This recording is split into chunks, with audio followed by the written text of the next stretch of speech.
முதல்ல அதெல்லாத்தையும் நல்லா நோட்டி எடுத்து பண்படுத்தி அங்கே இருக்கிற கல் வேண்டாத செடி குப்பை எல்லாத்தையும் எடுத்துட்டு போட்டுட்டு அந்த இடத்த ஃப்ரீ பண்ணி விடும்போது தான் அது ஏறு விழுவாங்க. பார்த்துருக்கீங்களா? அதெல்லாம் பண்ணாதான் அந்த இடத்துல விளைச்சல் உண்டாகும்.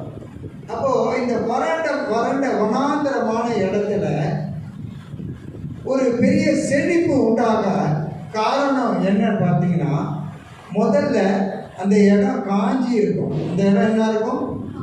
காஞ்சி ஒன்றுமே இருக்காது. சில இடத்துல பார்த்தீங்கன்னா அப்படியே வெடிப்பாக இருக்கும். வயலெல்லாம் பார்த்து கிராமத்துலலாம் பார்த்தீங்கன்னா இடங்கள்லாம் வெடிப்பாக இருக்கும் காஞ்சி. அந்த இடத்துல என்ன நடக்கும்னா மழை பெய்யும். மழை கொடுக்குறது யாரு? மழை பெய்யும். மழை பெய்ஞ்சு விட்ட உடனே என்ன நடக்கும்? செடிங்க முளைக்க ஆரம்பிச்சு, பில்லு முளைக்க ஆரம்பிச்சு. எந்த தோட்டக்காரன் போய் அதை வச்சா? யார் போய் நீர் பாய்ச்சினா? யார் அதை பண்படுத்தினா? இன்னைக்கு நம்மளுடைய வாழ்க்கையும் ஒருவேளை வறண்ட நிலமாக வனாந்தரமாக இருக்கலாம். இது எப்படி செழிக்கும்? அப்போ அந்த வறண்ட பூமி வறண்ட நிலை எப்படி செழிக்குமோ அப்படியாக உன்னுடைய வாழ்க்கை செழிப்பாக மாற்ற தேவன் வல்லவராக இருக்கிறார். அல்லேலூயா. அப்போ கர்த்தர் என் மேய்ப்பராக இருக்கிறார், நான் தாழ்ச்சி அடையேன். அவர் அனுபவிச்சு சொல்றாரு தாவீது, கர்த்தர் என் மேய்ப்பராக இருக்கிறார், நான் தாழ்ச்சி அடைய. ஏன் நான் தாழ்ச்சி அடைய மாட்டேன்? அவர் என்னை புல்லுள்ள இடங்களில் மேய்த்து அமர்ந்த தண்ணீர் அண்டையில கொண்டு போய் விடுகிறார். அப்போ பில்லு இருக்கு, அது பக்கத்தில் கொண்டு போகிறாரு. அது முடிச்ச உடனே தண்ணி குடிக்கணும். இது எல்லாவற்றையும் சகலத்தையும் அவர் நேர்த்தியாக அதனதின் காரியத்தை செய்கிறார். உதாரணத்துக்கு ஈசாக்கு வருகிறார். அந்த வசனத்தை வண்டி படிப்போம். ஈசா ஆதியாகமும் 26:12.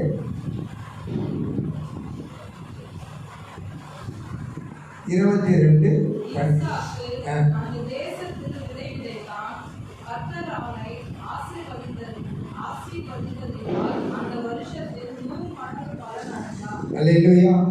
அந்த பாருங்க, ஈசாக்கு அந்த தேசத்துல விதைகள் போல விதை ஒரே ஒரு விதை விதைச்சார்.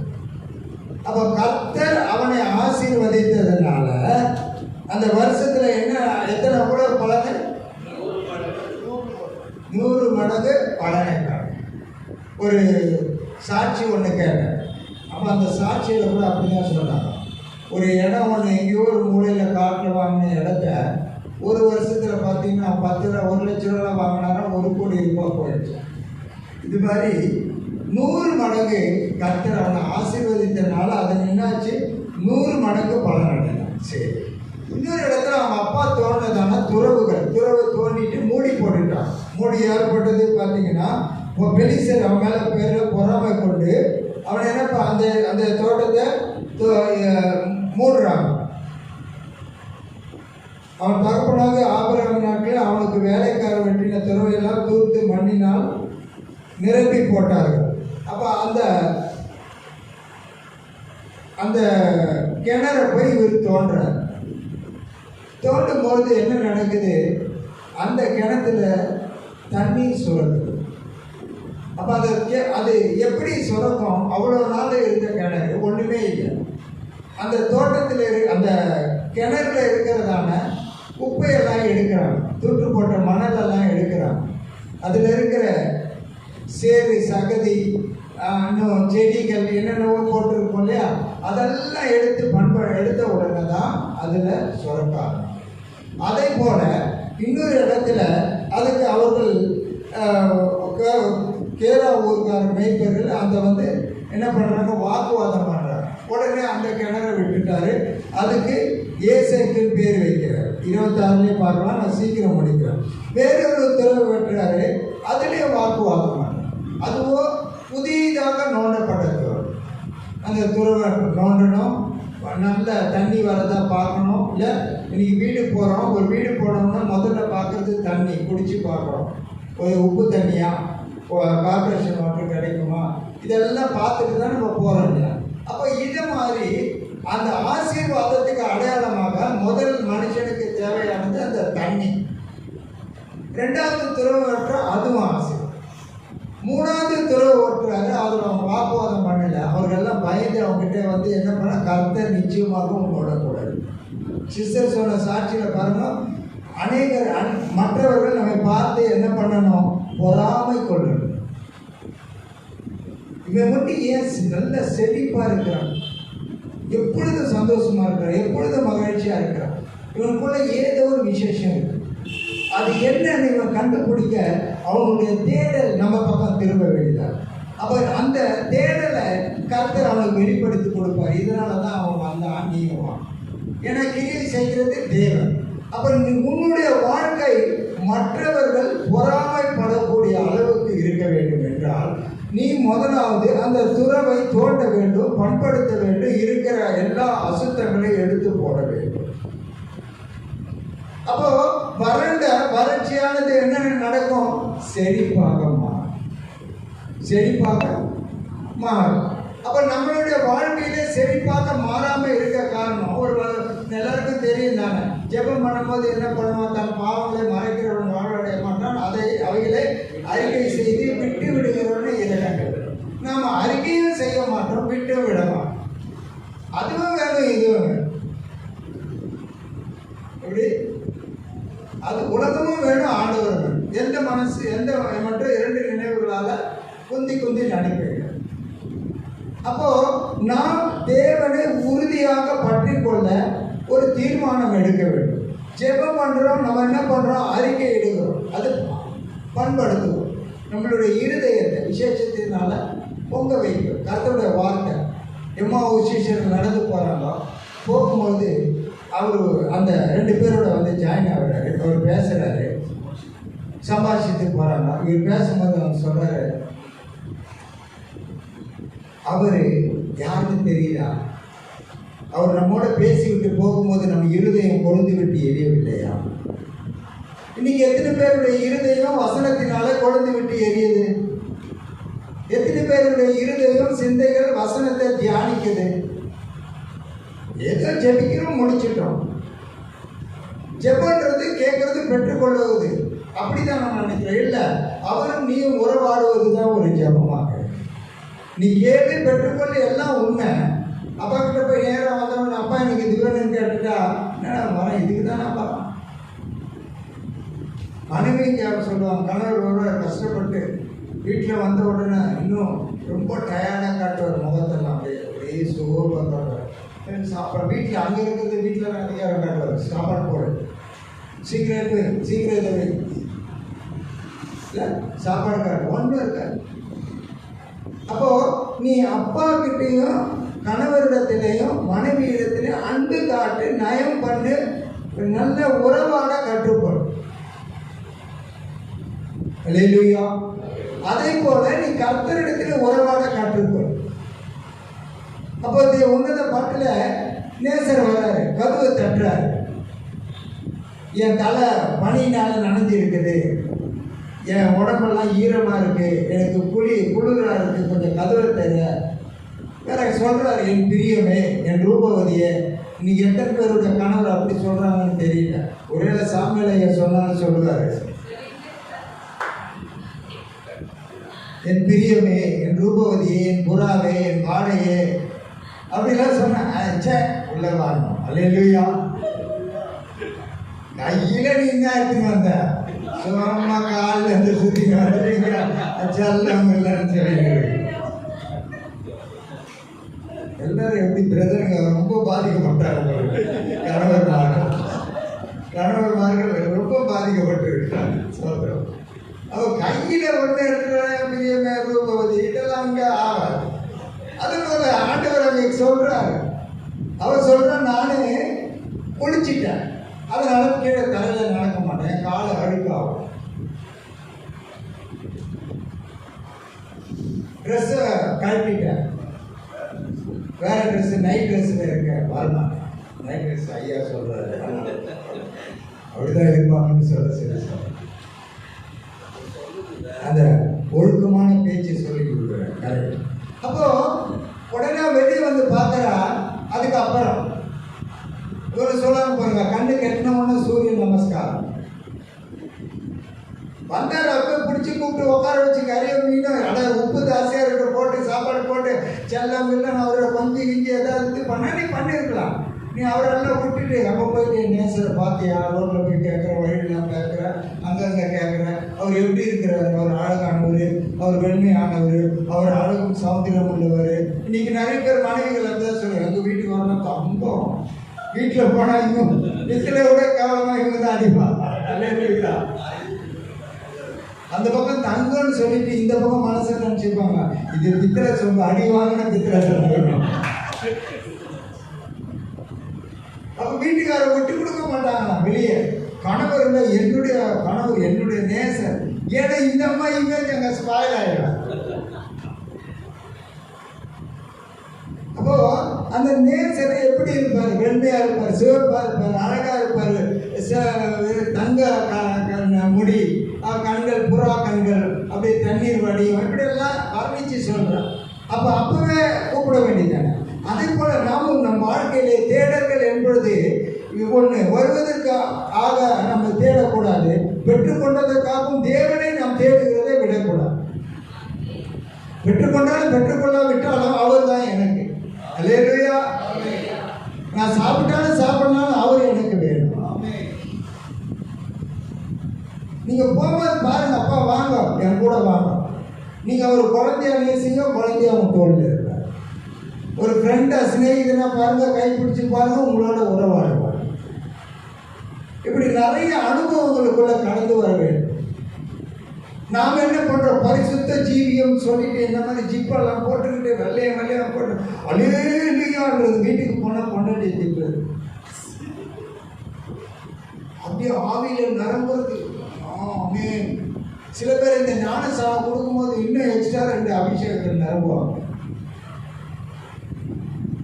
ஞானஸ்தானம் கொடுக்குறாங்க, புறா அவர் அதெல்லாம் நம்ம ஜனங்க பார்க்கணுமா? வானம் திறந்துச்சு, புறா இறங்குது, பாசிட்டிவ் அபிஷேகத்தில் ஞானஸ்தானம் கொடுத்தாரு பாரு.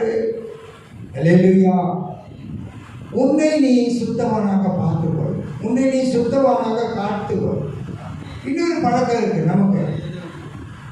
ஒரு சிஸ்டருக்கு போன ஜெபிக்கிறது, வண்டலூருக்கு போகிறோம், போய் ஜெபிக்க போனோம். கட்டு இருக்கு, சேவினம் இருக்கு, மந்திரம் இருக்கு, சர்க்கம் இருக்கு. சரி, ஒரு பாஸ்டர் ஒரு பிரதர் ஒருத்தர் கூப்பிட்டு போனேன்.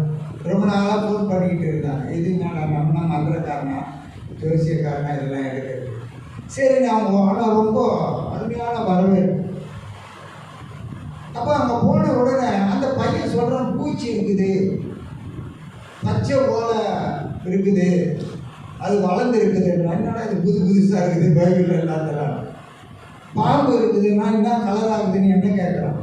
பாம்பு உமாயத்தில் இருக்குதுன்ற என்ன கேட்குற கலர் இருக்கு. பாம்பு எப்படி இருக்கும், அது துள்ளுது, இப்படி எல்லாம் சொல்கிறாங்க. சரி, ஏன்னா முதல்ல அங்கேருந்து நம்ம அதை கேட்டுக்கிட்டாலும் நமக்கு இதுவாக இருக்கும். சத்தியத்தை அறிவிச்சதுக்கு அப்புறம் தான். அப்புறம் எல்லாம் சொல்லிட்டு சரி முட்டி போடுன்னு சொல்லிட்டு ஜெபிச்சா அது ரொம்ப நாள் போட்டு எல்லாம் வேறு ஆகிருக்குது, ரொம்ப நாள் போட்டு ஊனிட்டு இருக்குது. இது ஏன் ஆண்டவர் எனக்கு உணர்த்தினாருன்னா, அவன் நல்லா ஜெபிக்கிறவங்க, நல்ல ஆவியில் நிரம்புறவங்க, நல்ல ஒரு ஆவிக்குரிய சபைக்கு போகிறவங்க, அவங்களுக்கு இந்த மாதிரி ஒன்று தொட்டதுக்கெல்லாம் சந்தேகம். ஜெபிக்கிறது செய்வனை வச்சுட்டாங்களா, மந்திரம் வச்சுட்டாங்களா. காப்பி கொடுத்தா ஒரு பிரதர் இருக்கிறார், காப்பியில் டிடி காசன் கடைசியாக கருப்பாக ஏதோ இன்னும் கலந்து கொடுத்துட்டாங்க. இப்படியெல்லாம் இருக்காங்க பார்த்தீங்களா கிறிஸ்தவர்கள். இன்னும் கலந்து கொடுத்துட்டாங்க, பார்த்து செக் பண்ணி விட்டாங்க, மெடிக்கல் செக்அப் பண்ணுவார். சந்தேகமே படாத, கர்த்தர் உன்னோட இருந்தால் எந்த சக்தியும் உன்னை நெருங்காது. பைபிள் அந்த வசனத்தை நம்ம நல்லா தியானிக்கணும். யாக்கோபுக்கு விரோதமான மந்திரம் இல்லை, இஸ்ரவேலுக்கு விரோதமான குறி சொல்லுதலும் இல்லை. அப்ப நான் கிறிஸ்தவனுக்கு ஏன் இந்த செய்வன மந்திரம் வருது? நீ யாக்கோபாவும் இல்லை, நீ இஸ்ரவேலாவும் இல்லை. அதாகப்பட்டது நீ உண்மையுள்ள கிறிஸ்தவனா இல்லை, பேருக்கு கிறிஸ்தவனா இருக்க. உன்னை நீ ஒப்பு கொடுக்கல, சாத்தான் இடம் கொடுக்கற, உள்ள நுழையலாம்.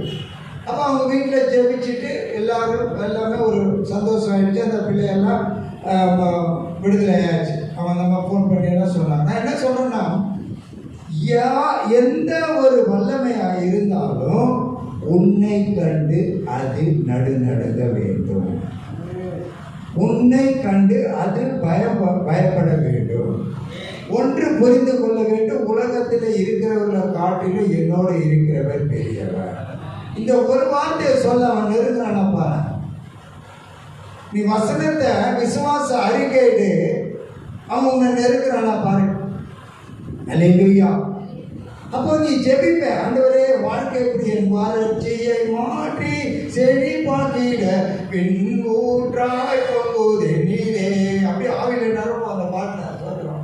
ஆயேசுவின் மாண்பிலே அவர் வறட்சி மாற்றத்துக்கு இருதயத்தை கிளியர் ஆகினா தானே.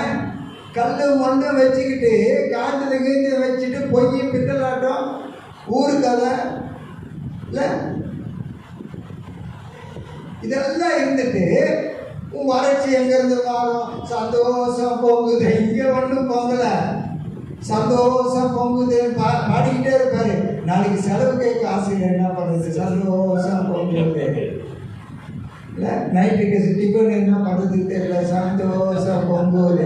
வெளியே பிரியாணி வாங்கிக்கிறேன்னு சொன்ன சந்தோஷம் பொங்கு. ஏசப்பா எனக்கு வியாதி பிரியாணி வாங்க உதவி.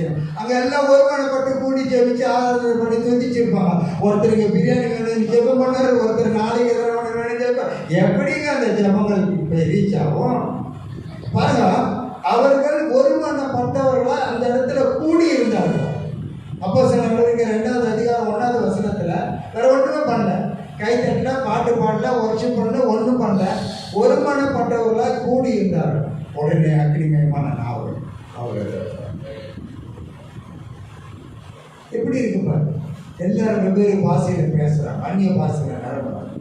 அப்போ ஒரு மனம் அந்த இடத்துல இன்னைக்கு குடும்பத்துல கூட ஒரு மனம் இருந்துச்சுன்னா அந்த பிரசன்ஸ் வரணும். அல்லேலூயா. நீ கூடி ஜெபிக்க ஒண்ணு இல்லை. அந்த ஜெயிலுள்ள இருக்கிறாரு பாட்டு பாடுறாரு 2 பேரும். அது என்ன பாட்டுன்னு தெரியல. அஸ்திபாரம் அசைதிடும். நம்ம அருமையா அதை கூட சேர்த்து கட்டிடும். சாத்தான் அஸ்திபாரம் அசைதிடும் துதி செய்ய தொடங்கினா. இதெல்லாம் நல்லா பாடுறோம். ஆனா எந்த சூழ்நிலை எப்போ எப்படி அவர் பாடினார்? தப்பே செய்யாம சிறைச்சாலைக்கு சென்றவர். ஆண்டவரை பத்தி அறிவிச்சதுனால சிறைச்சாலைக்கு போனார். அவரை கொல்ல போறாங்கன்னு தெரியுது, ஆனா பாட்டு பாடுறாரு. இது எங்க இருந்துங்க அந்த தைரியம்? நான் மறிச்சா நான் தேவனோட இருப்பேன், அந்த விசுவாசம்.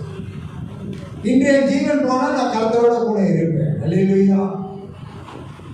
அங்கே கர்த்தரை நாம் எப்பொழுதும் துதிக்கிறவர்களாக காணப்பட வேண்டும். நம்மளுடைய வறட்சி செழிப்பாக மாற வேண்டும் என்றால், உன்னுடைய வாழ்க்கை செழிப்பாக மாற வேண்டும் என்றால், நீ ஒன்றும் செய்ய வேணாம். உன் இருதயத்தையும் சிந்தைகளை பண்படுத்த பிரயாசம். உன் இருதயத்தை தேவனுக்கு நேராக மாற்றும். அந்த நாட்களில் இயேசு சொன்னார், எத்தனையோ போராட்டங்கள்ல கெத்செமனே தோட்டத்தில் ஜெபிச்சார். வெடித்திருந்து ஜெபிக்கிறாரு, உற்சாகத்தோடு ஜெபிக்கன்னு சொன்னாங்க. மாம்ச பலவீனமானது, ஆவி உற்சாகமானது, சோதனைக்கு உட்படப்படாமல் வெடித்திருந்து ஜெபிங்கள். இப்படி பல விதத்தில் ஜெபத்தை ஆண்டவர் சொல்லிக் கொடுத்தார். நம்மளும் ஜெபிக்கிறோம். ஆனா விசுவாசம் எங்க? அல்லேலூயா. உன் இருதயத்தில் இருக்கிற வறட்சியை செழிப்பாக்க முதலாவது நீ பண்படுத்தப்பட. அந்த இருதயத்தில் இருக்கிற கசப்பு. எசேக்கியா ராஜா வராரு, என்ன பண்றாரு? முதல்ல ஆலயத்தில் இருக்கிற அசுத்தங்கள் எல்லாம் தூக்கி போடுறாரு. எசேக்கியாவுக்கு ஏன் ஆயுசு நாட்களை கூட்டி கொடுத்தாரு தெரியுமா? எந்த ராஜாவும் பண்ணாத ஒரு காரியம் எசேக்கியா பண்ணார். அவரு அந்த எசேக்கியா ராஜா அந்த ஆட்சி பொறுப்பை ஏற்று பலிபீடத்தில் இடிச்சிட்டு அவர் பண்ண ஒரே காரியம் வெண்கல சர்ப்பத்தை அவரு மாத்திரம்தான் உடைச்சார். அல்லேலூயா. அங்கே உனக்கு விரோதமாக உருவாக்கப்படும் எந்த ஆயுதங்களும் வாய்க்காத போகும். கரெக்ட், ஆண்டவர் தானே சொன்னாரு. அப்போ விரோதமா எத்தனை ஆயுதங்கள் வரும் தானே. உன்னை இந்த ஜனத்துக்கு எதிராக அரணான வெண்கல அலங்கமாக்குவேன், ஆனாலும் இது உனக்கு விரோதமாக யுத்தம் பண்ணுவார்கள், ஒருவரும் மேற்கொள்ள மாட்டார்கள். அப்போ உனக்கு விரோதமாக யுத்தம் பண்ணுவார்கள். அந்த யுத்தம் உனக்கு என்ன ஆகும்? லேசாக மாறும். ஒரே யுத்தம் ஒருத்தர் வாழ்க்கையில ஜெயமா மாறும், ஒரு வாழ்க்கையில தோல்வியாகும். ஒரே ஒரு செங்கடல் பிளந்தது. இஸ்ரவேல் ஜனங்கள் நல்லா ஜாலியாக சந்தோஷம் போகுதேன்னு போய்கிட்டே இருந்தாங்க. பின்னால வந்த பார்வோனுக்கு சேர்ந்து முறியடிக்கப்பட்டது. ஒரே யுத்தம். அப்போ அந்த தேவன் நமக்காக யுத்தம் பண்ணி சத்துருக்களை முறியடிக்க வேண்டும் என்றால், சத்துரு என்றால் நம்ம மற்றபடி பார்க்கிறோம், பிசாசை பார்க்கிறோம், ஆட்களை பார்க்கிறோம், வேலை சேவலை பார்க்கிறோம். நமக்குள்ளே அவன் உலாவி கொண்டு இருக்கிறத மறந்துடும், அப்பப்போ வந்து போறத மறந்துடும். நான் விரும்பாததை செய்கிற காரணம் நான் அல்ல. பவுல் சொல்றாரு ரோமர்ல 7வது அதிகாரம் 23, நான் விரும்பாததை செய்கிற காரணம் நான் அல்ல, எனக்குள்ளே வாசம் பண்ணுகிற பாவமே எனக்கு அப்படி சிறையாக்கி. அப்போ நமக்குள்ளே இருக்கிறதான அந்த அவிசுவாசமான சிந்தையை முதலாக எடுத்து போட வேண்டும். வனாந்தரம் வறட்சி எல்லாம் இருக்கட்டும், ஒண்ணு இல்லை. நம்ம பாட்டு பாடுறோம், பெரு கையாய் நான் கடந்து வந்தேன், இரு பரிவாரங்கள் எனக்கு தந்தே. விட்டா 2 கை அல்லேலூயா. நீ வெறும் கையாய் நடந்து வந்த 2 பரிவாரங்கள் ஆண்டவர் கொடுத்தார்ல யாக்கோபுக்கு, எப்படி கொடுத்தார் என்று நீ பாரு. அவன் ஒவ்வொரு நிமிடமும் ஒவ்வொரு நேரத்திலும் கர்த்தரை உயர்த்தி மேன்மைப்படுத்தி பலியிட்டு அவர்கள் அதற்காக பலிபீடத்தை கட்டி ஒரு பேரை வைத்து இப்படி வாழ்ந்தார்கள். நீ ஒவ்வொரு நிமிஷமும் தேவனை மேன்மைப்படுத்த உயர்த்த, என் நாமத்தை உயர்த்தும், என் நாமத்தை பிரசாபப்படுத்தும், எந்த ஸ்தானத்திலும் நான் வந்து உங்களை ஆசீர்வதிப்பேன். அல்லேலூயா. அப்போ உன்னுடைய வாழ்க்கை வறட்சி வறட்சி வறட்சி என்று சொல்லாத, இன்றைய மாலை வேளையிலே கர்த்தர் செழிப்பாக மாற்ற போகிறார். எத்தனை பேர் விசுவாசம்? கர்த்தர் சொன்னால் அதை நான் சொல்றேன். வறண்ட நிலங்களும் செழிப்பாக மாறும், கடுவெளி பூத்து கொள்ளும். எத்தனை பேர் விசுவாசம்? நீ இவ்வளவு நாள் வறண்டுகிற கடந்த எந்த இதில் வறண்டு இருந்திருக்கும், செழிக்க தொடங்க ஆரம்பிச்சு, கர்த்தர் உன்னை ஆசீர்வதிக்க ஆரம்பிச்சு. நீ என்ன செய்ய போகிற? நான் உன்னை கேட்கல, கர்த்தர் சார். அவருக்காக நீ என்னென்ன ஜெப அறிக்கை தேவையோ அதை நீ முதல்ல செய். இதை ஆண்டவர் சொல்றார். நான் ஊழியம் செய்வேன், நான் ஆத்துமாக்களை ஆதாயப்படுத்துவேன், நான் ஊழியத்தை தாங்குவேன். இப்படி அநேக காரியங்களை அவருக்காக நீ செய். உன்னுடைய காரியங்களை அவர் பொருட்படுத்தும். நீ ஒரு நாளும் தலை குனிஞ்சு நடக்க மாட்டேன். உன்னை குனிஞ்சு கூனி குறி நடக்க வைக்கிற தேவன் அவர் அல்ல, உன்னை நிமிர்ந்து நடக்க செய்கிற தேவனாகிய கர்த்தர் அவரே. ஒருவேளை இதுக்கு முன்னால நீ குனிந்து நடந்திருக்கலாம், எல்லாருக்கும் முன்னால நீ ஒரு பரிதாப கேள்விக்குறியாக மாறி இருக்கலாம். இந்த நாள் கர்த்தர் உன்னை உயர்த்துகிற நாள். அவர் உன்னோட கூட இருந்து உனக்கு அற்புதங்களை செய்வார். அவர் சொல்லியும் செய்யாமல் இருப்பாரோ? அவர் மனமாற ஒரு மனமுத்திரனோ? அவர் சொல்ல ஆகும், அவர் கட்டளையிட நிற்கும். நீ ஒருவேளை வறட்சியான ஒரு நிலமாக இருக்கலாம், வறண்ட நிலமாக இருக்கலாம். கர்த்தர் அதை செழிக்க பண்ண போகிறார், செழிப்பாக நீ மாற போகிறார். உன்னை நீ தாழ்த்தி ஒப்புக்கொடு. ஆண்டவரே, என் வாழ்க்கையில ஏற்பட்ட எல்லா சிறையிருப்பும் நீ இன்று மாற்றியதற்காக உமக்கு சோத்திரம். உன்னுடைய வாழ்க்கையில ஏற்பட்ட எல்லா சிறையிருப்பும் கர்த்தர் மாற்றி இருக்கிறார். எத்தனை பேர் விசுவாசிக்கிறீர்கள்? எத்தனை பேர் முடியாது என்று தூக்கி போட்ட கிணறு போல இருக்கிறீர்கள்? அந்த கிணறை தோண்டி எடுத்து அதில் நீருற்ற வர செய்கிற தேவன் உன்னை எழுப்பி பிரகாசிக்க செய்ய போகிறார். உன்னுடைய சரீரம் ஒரு காரியம் அல்ல, உன்னுடைய வியாதி ஒரு காரியம் அல்ல, உன்னுடைய பணம் ஒரு காரியம் அல்ல, உன்னுடைய பேங்க் பேலன்ஸ் ஒரு காரியம் அல்ல. தேவனால் உன்னை அற்புதங்களை செய்வேன், உன்னோட கூட இருந்து நான் அதிசயங்களை செய்வேன், உன்னை முற்று முடிய நடத்துவேன், உன்னை நான் ஏற்றுவேன், நான் உன்னை தாங்குவேன், நான் உன்னை தப்புவேன். சிடாபாலா ரபாலா திடாபாலா ரபாலா திடாபாலா சிடாபாலா ரபாலா திடாபாலா ரபாலா திடாபாலா. இந்த வார்த்தைகளை பேசிக்கொண்டு இருக்கும் பொழுது அநேக பச்சை செடிகள் வளர்ந்து கொண்டே இருக்கிறத ஒரு தரிசனத்தை பார்க்கிறேன். ஒரு பச்சை செடிகள் வளர்ந்து கொண்டு இருக்கிறத பார்க்கிறேன். ஒரு பெரிய தரிசனத்தோட கர்த்தர் நம்மை நடத்தி கொண்டு வந்திருக்கிறோம். என் பிரியமே, என் ரூபவதியே, என் புறாவே, என் வாழையே, நீ எழுப்பி பிரகாசி. உன் ஒளி வந்தது, உன் வெளிச்சம் உனக்கு வந்தது.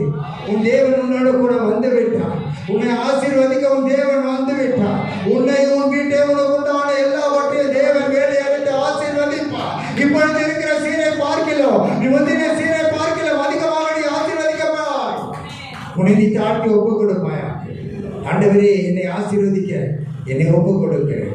இவ்வளவு நாள் நான் முறுமுறுத்தேன், இவ்வளவு நாள் கேள்வி கேட்டேன். ஆண்டவரே, எத்தனையோ சூழ்நிலைகளே ஆண்டவரே விட்டு தூரம் போனேன். இது உங்களிடத்தில் வந்திருக்கேன். என் இருதயத்தின் வறட்சியை மாற்றிக்கொண்டிருக்கிறேன். என் இருதயத்தில் ஒரு செழிப்பை கொடுத்து கொண்டிருக்கிறேன். எத்தனை பேர் இருதயத்தில் தேவன் செழிப்பை கொடுக்கிறார்? எத்தனை பேர் வறண்ட நிலத்தை தேவன் மாற்றுகிறார்? அது ஒருவேளை காஞ்சி இருந்ததா, இன்றைக்கு முளைக்கிறத நீ பார்ப்பாய். அது முளைத்து கொண்டு இருக்கிறதை பார்ப்பா. இதோ ஒரு மழை வருகிறது, உன் இருதயத்தை நிரப்ப, அதை பண்படுத்த, அதை ஆயத்தப்படுத்த, அந்த செடி முளைக்க, அது பூத்து கொழுங்க, நீ கடுகளை பூத்து கொழுங்க, உன் வாழ்க்கை செழிப்பாக மாறும். கர்த்தரால் மீட்கப்பட்டவர்கள் ஆனந்த களிப்புடன் பாடி சீயோனுக்கு வருவார்கள், நித்திய மகிழ்ச்சி அடைவார்கள், சஞ்சலமும் தவிப்பும் ஓடி போகும்.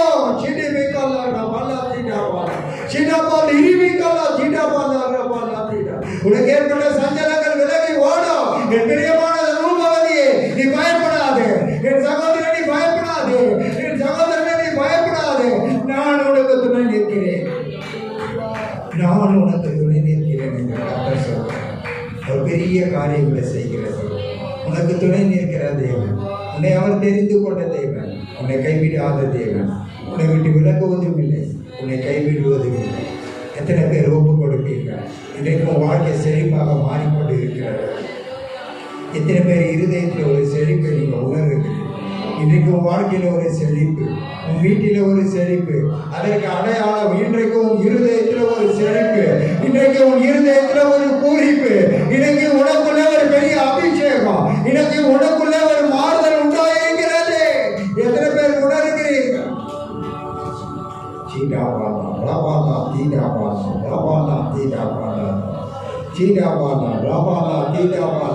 கர்த்தர் தொடர்ந்து பேசிக்கொண்டே இருக்கிறார்.